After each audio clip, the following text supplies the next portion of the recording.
What's up, my fellow Aquilans? It's me, Sia, again with another PvP video for you today. Today I'm going to show you my Cosmic, Fire, PvP and Gear deck setup.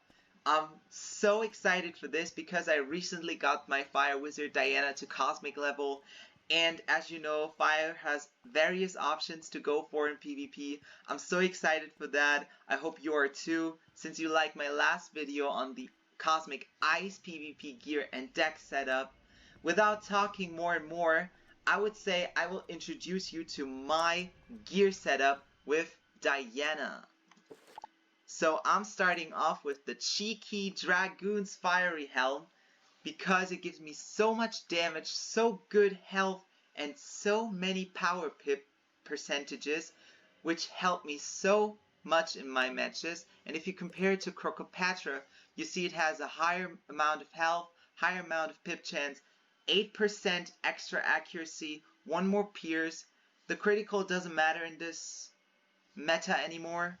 The double amount of damage though, from 15 to 30, and I have 4 more shadow pip rating though. Going on with my robe, I have the Dragoon's Fiery Armor. I use the Dragoon's Fiery Armor because it gives me more HP, definitely the opportunity to block, because fire is not a school blocking at all, so I decided to do this with my fire, who can block in this meta, and it actually happened. So I had a match where I blocked with my fire, that was kinda lit though. I can recommend you this one, and it also gives you more HP. As you can see, it gives you even more than the double amount of HP, comparing it to the Robes of Malice's Ire, so that's kinda lit. The only problem which I have is that my accuracy is going quite low, and the damage is definitely lost, so 21 damage is quite a lot, but sacrificing it for almost 900 additional health is definitely recommending. I will show you in later on how I quite have balanced that. The next gear setup is my Dragoon's Fiery Boots, because obviously a lot of damage, a lot of health, good power pip chance, decent resist, a good shadow pip rating, nothing I can complain at all. So the wand is actually the Celestian Senon Axe. The reason why I use this is obviously the shadow pip rating, and it gives me 7 pierce for fire wizards. That's insane. Like 7 pierce for fire. And the amount of damage is even insane too, like 24%. Comparing it with stuffs like Capudan's Grappling Hook, it gives you like more damage, more health. This is the 110 version. The 130 version gives you like 22 damage, but the pip conversion and the shadow pip rating is definitely better on the Celestian Axe, so I can definitely recommend you that. You get this by opening packs. It should be this one, the Celestian Spellmental pack, so you get this one from here. It's definitely recommending. I can definitely recommend you that. So get this wand. An alternative version would be to buy one of these 138 ones from the bazaar, giving you also decent pip chance and good damage though. So just to have something in mind here. The theme I'm using is the Dragoon's Fiery Dagger, which is the last piece of Dragoon's gear I have, obviously because of the set bonus. And if you look at this, I get 6% accuracy with 2 pieces of them. With 3 pieces, I get 7% damage and 140 pip conversion. It's sometimes useful for me as a fire once I'm using stuff like FFA or Hephaestus, for example, but in this case it's just for the adjustments of the Dragoon's Fiery set though. So it's not that necessary for a fire wizard though. I farmed this amulet quite recently, so that's the Uber Fresh Baker Robe. It is definitely better comparing it with the Talisman of the Daystar, because it obviously gives you an extra health opal slot, so I have the chance to get additionally 100 plus HP depending on the jewel I have, and it gives me 300 plus more HP and the chance to block though, one more resist. This is quite recommending for fire in this meta, especially you can see that fires actually reach like 9000 HP, which is kind of sick though. Yes. So moving on to the ring, it's actually obvious that everyone is using the Duelist Daredevil ring because of the extra amount of pierce, the good power pip chance. It's just a good balancer for PvP stats. So my pet is consisting of this one, Duke Romeo, which is a Mega Fire Beetle, giving me triple damage, double resist, and Maycast Furnace. This Maycast is quite good as it gives me 25 additional damage towards fire for 4 rounds, so it's pretty good, giving me also 5% accuracy, so that it also kinda rebalances the accuracy issue with fire using this robe here. Yeah. So the mount I'm using is this one because of the free additional damage. I don't see a reason to use any other mount. I just think the 3% damage on my fire wizard is, in my opinion, quite good. And yeah, it's pretty easy though, just having 3 additional damage on your mount, so can recommend you that. You can use various options. You can also use the rock mount in order to balance your power pip chance too. You will see that later on. Or you just use stuff like the Vulpine Avenger Fox giving you some extra pierce, or the Crystal Unicorn giving you extra accuracy. That's up to you guys. And last but not least is my deck, which is the Producer's Thermal Box. There's also the Director's Thermal Box, but I decided to use that because critical doesn't really matter in this meta anymore. Also, this pip conversion is, yeah, let's say a better replacement for crit though. I mean, I still crit decently, so that doesn't matter if I have like 40 less crit or not. And this one actually gives me more HP comparing to the Director's Thermal Box. So this one is definitely better in my opinion. But you can also use the Director's one if you prefer the crit one. So yeah, that was basically my gear setup, guys. Now let's move on to my deck setup. So there are various options here to go for. I will present you the first one I have. So this is more like a setup for trap stackers. This is why I have like fuel spells in my main deck. Obviously some potent traps. Once I pull both of them, I can stack them to 35. I got the Fire Beetle. If I pull it, I can like break one shield. Yes, pretty good one here though. You can use this as a first option. I mean, you can still blade in this meta, but in this meta there are many Myth and Storm Wizards who can basically Earthquake or Enfeeble you, because these spells are like not banned for them as a school spell. And it's kind of a replacement though if you prefer this trap stacking thing. It's still working though. It doesn't really matter if you lose 20% damage of the rope when you're using the Dragoons one, or the spells got capped last update last year. And it doesn't matter if your spells are capped from last year's summer update. It basically works, so I can recommend you that though. So obviously some stun blocks in order to protect myself from stuns, set shields for ice, like set shields for storm and fire, as well as set shields for myth and death, and for ice and fire. I basically pack every kind of set shield I can get here, because those are the schools pretty much appearing quite often. What set shields I don't have in is like the Ether Shield, which gives you a shield against life and death schools, or the Dream Shield, giving you protection towards life and myth school. Because I rarely get life wizards though, and if I get those, I of course have some towers in side deck just in case though. Yeah, so of course Aegis to protect your shields. As I said, the Potent Trap here, and the Potent Trap for my boots, in order to enchant these fuel spells. Obviously Solar Surge, because as you can see my spells are pretty much, yeah, 5 pips and above, except this one. And it gives me like 250 damage additionally, or even if I enchant something like S-More Machine, it gives you like 300 additional damage.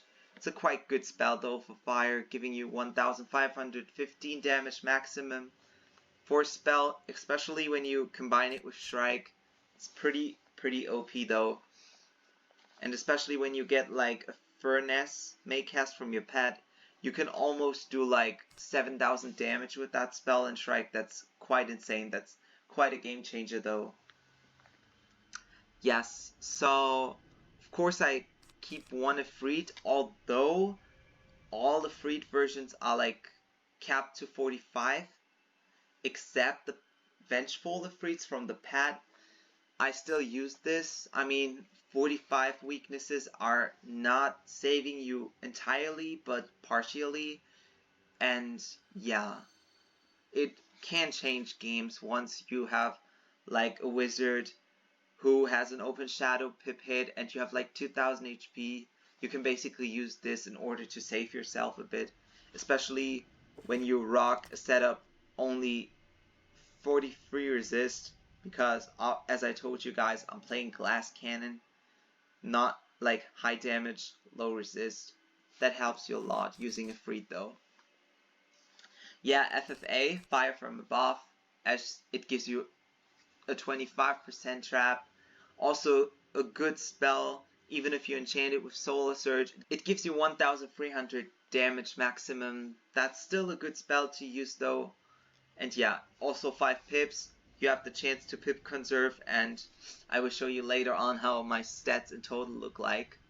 So we have the King Art in case people are not stun blocking. But I also use the spell if I'm like in Shrike and enchanted with Solar Surge and don't have a Shadow Pip. It gives me like 1135 damage though, and that's quite a lot once you want to do like a lot of damage. And you can't complain even if your opponents have stun blocks. This spell gives you 10% Pierce Blade, and the Pierce Blade from Strike you can get once you use this in Strike. Quite a good game changer though, as it gives you like a lot of damage and a lot of opportunity to come back.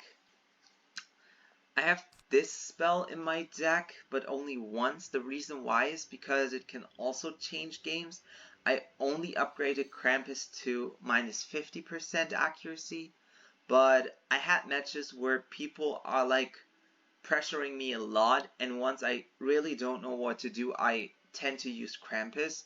It helped me sometimes, it also didn't help me, but I can recommend you this spell once you're like wanting to play risky though, as it helps you to at least give you the hope to have a chance in a match, which is first of all not looking good for you. This spell can change a lot. Yeah, of course a Quench once I fight my own school. Yeah, as I told you, the S-More Machine giving you a lot of damage though. As I told you, maximum damage of 1500, and it also does much more damage than Fire from Above. So I recommend you using this one. This spell is very good though. And what this spell has a little bit special on him is that it gives you 3 plus 15 traps, but those are special traps. Those are spell traps for damage over time spells. So like, let's say I'm using this spell and afterwards I'm using something like Krampus.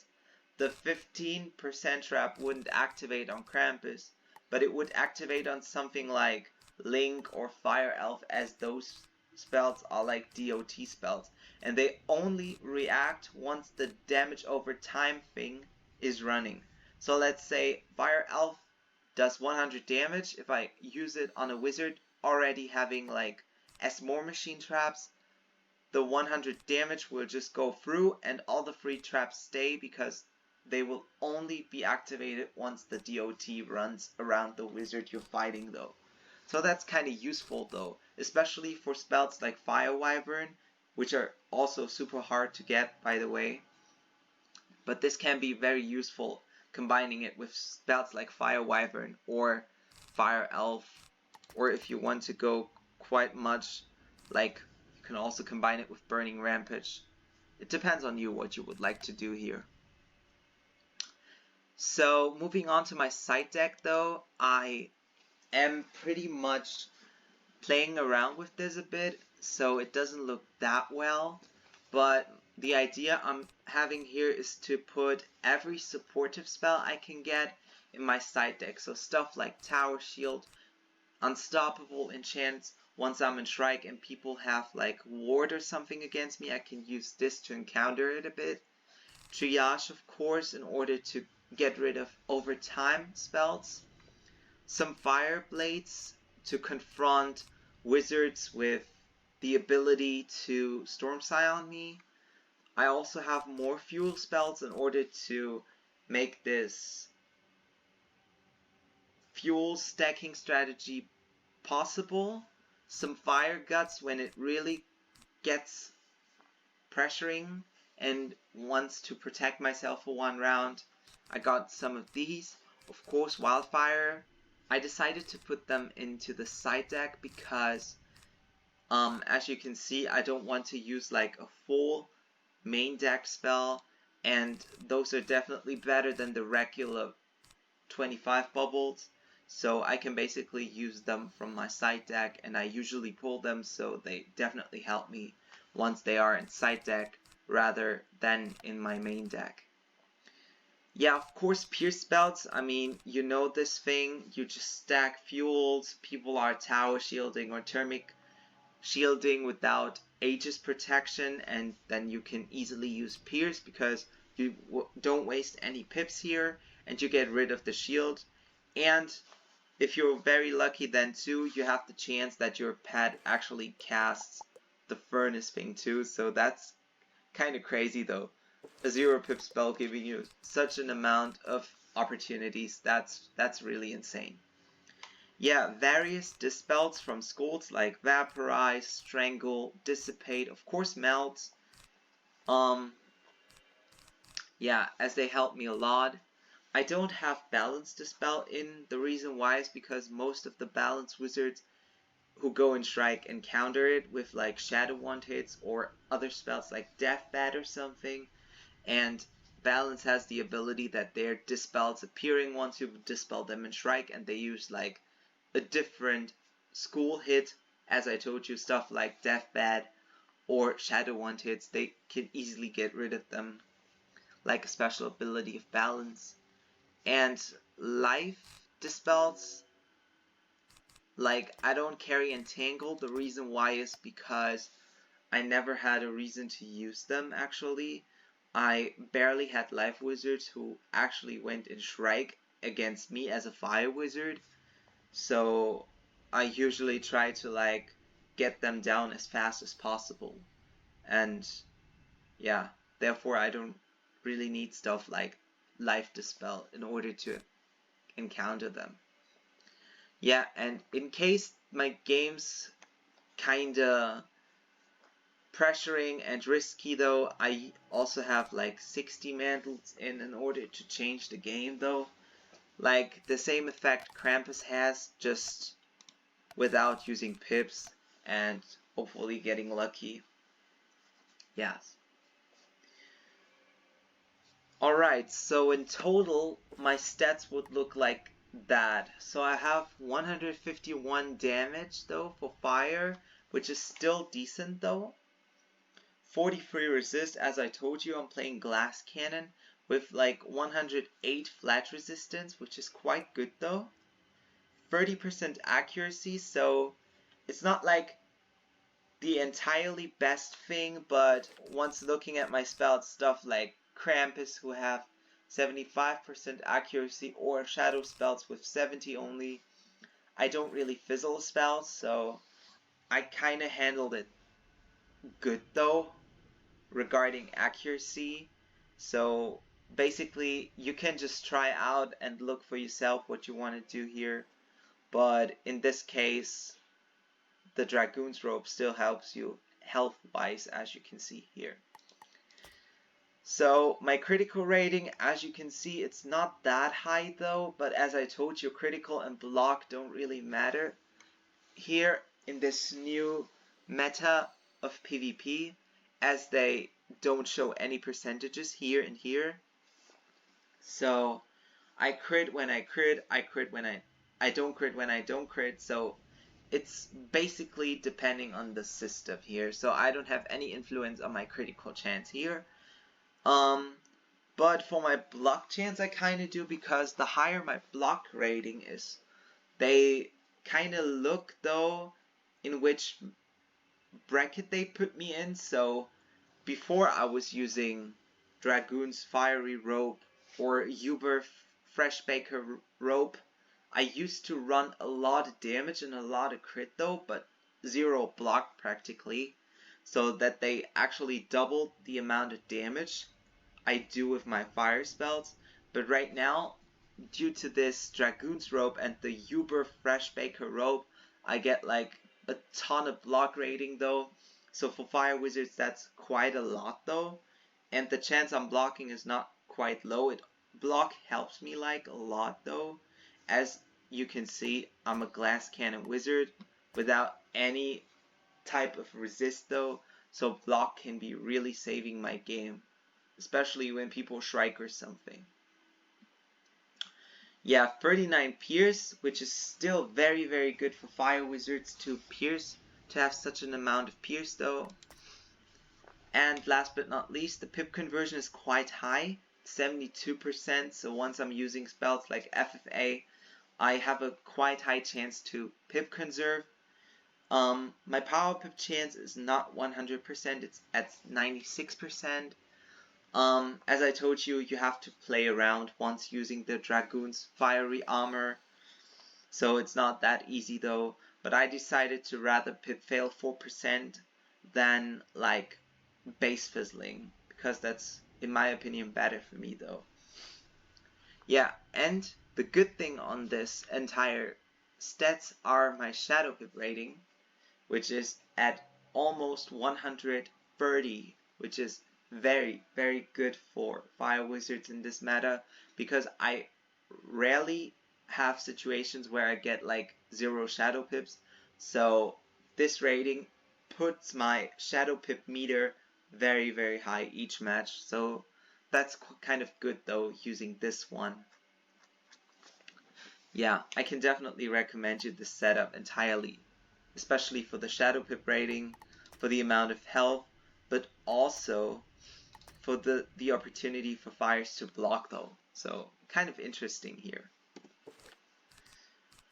But of course, that's not the only thing I have for you guys. I have another option for you to go for in this meta, which is using this kind of strategy.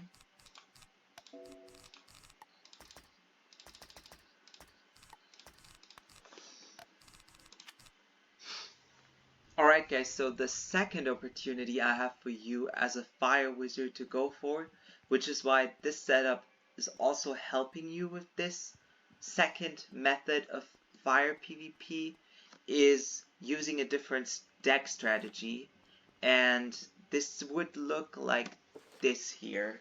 So instead of fuel stacking all the time, I also decided to show you this one, as it is a second option for people who not want to fuel stack, who prefer doing something else. And in this case I have the opportunity for you to blade.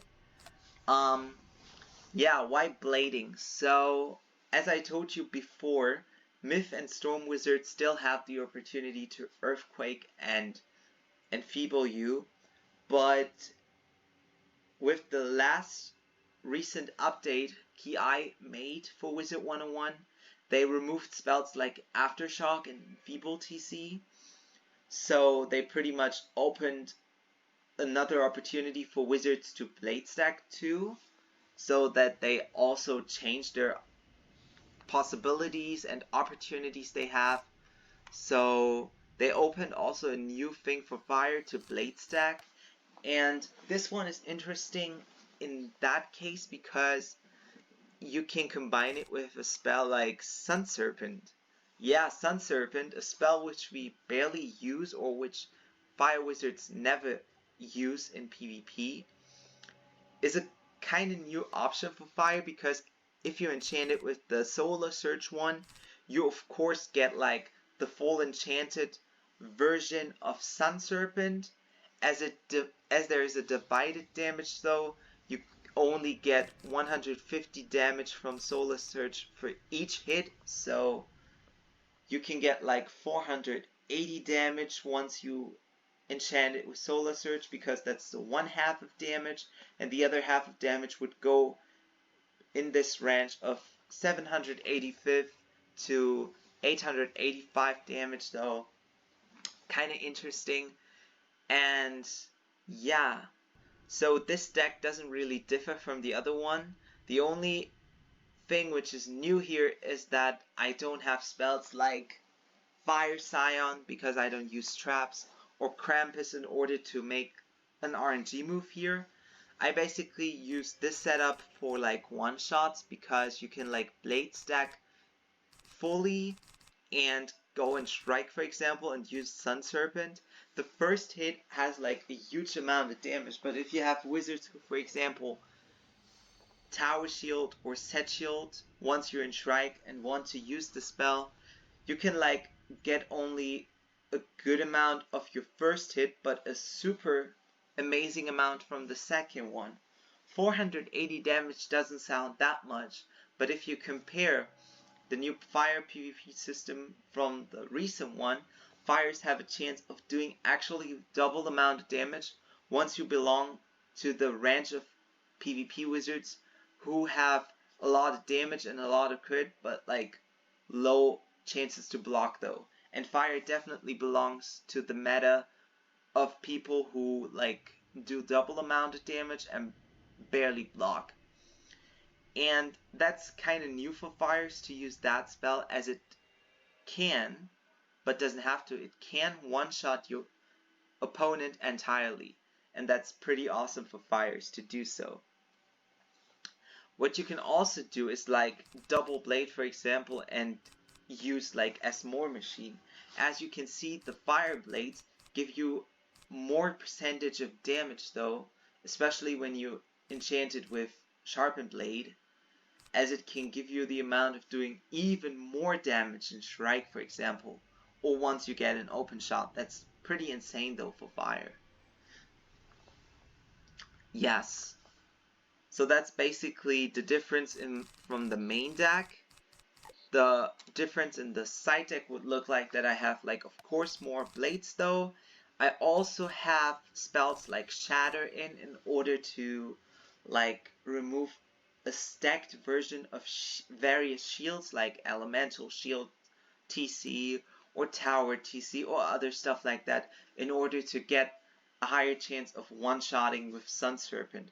Of course, this deck setup is like very slow to play with because you have to be very patient and also have to take your time in this match. That's not easy for Fire, as you know that school as a more aggressive one, but once doing it correctly and once taking your time, I can promise you at this point that you can do a lot of damage in strike or even without strike once blade stacking, and go for spells like as more machine, Sun Serpent, or other spells included in my main deck. So yeah, why I showed you this version, as I told you, it is like a second option for wizards who don't want to trap stack here, because they think like, oh, that's kind of difficult. And of course, the difference here is that fuel costs 2 pips. So you waste pips and pips and pips, and your opponent can collect it as they already know what your strategy is. And this Sun Serpent strategy can come up quite surprising and also very, very funny though, as people would never expect you to use that spell in this meta, especially for Bio Wizards, who have definitely other options to go for with. So that's basically it, guys.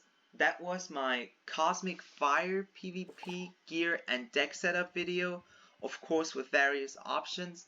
I hope you liked this one. Once you want to see more Cosmic PvP gear and deck setup videos of my other wizards, please let me know in the comments down below, and also show me that with a fat thumbs up on this video. Definitely subscribe to Aquilan Palace's channel, as well as other social media platforms like Instagram or Reddit, or definitely Twitter. Definitely join our both Aquilan Palace's Wizard101 and Pirate101 servers. Hope to see you there if you aren't in it yet. And that was it from my side. Have a great day, guys. See you in the next video. Bye.